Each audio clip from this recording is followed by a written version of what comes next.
Hi යාළුවනේ කොහොමද ඔයාලට හැමෝම වදින්න ඇති කියලා හිතනවා. ඉතින් මගේ තාත්තගේ උපන්දිනේට තමයි මම අකුරැස්ස සර්වෝදය ළමා නිවාසයට කෑම දෙන්න ලෑස්ති කරගත්තේ. ඉතින් මාළු ගේන්න අපි ගියා මිරිස දීවර වරායට. බලයා, කෙලවල්ලා, පැන්නෝ වගේ මාළු වර්ග ගොඩාක් තියෙනවා. ඉතින් මම පොඩි දරුවන්ට කෙලවල්ලු මාළු තමයි අරගත්තේ. ඉතින් ගෙදර ගෙනලා කපන්න අමාරුයි වෙලාවත් යන හන්ද අපි එතෙන්දිම තව පොඩි ගාණක් දීලා මාළු ටික ඔක්කොම කපවාගෙන ආවා.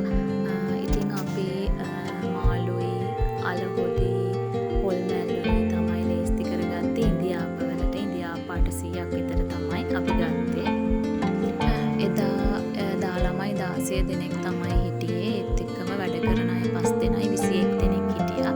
ඒ අයටයි ගෙදර අයටයි ඇති වෙන විදියට අපි මේ කෑම ටික සකස් කරගත්තා. මයි උදේට දහම් පාසල් යන හන්ද අපිට පාන්දර 7 වෙනකොට කෑම ටික ලෑස්ති කරලා ඕනේ කියලා කිව්වා. ඒක අහන්න අපි උදේම ගියා.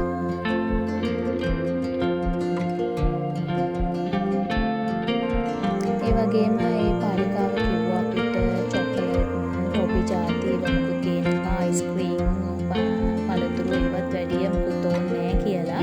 ඒක හන්ද අපි තීරණය කරා චීස් කෑල්ලකුයි පුවාලු කෙසෙල් ගෙඩියකුයි මහත්තයාගේ අම්මා අතිරහ හදලා ඉවලා තිබුණා. අතිරහ එකයි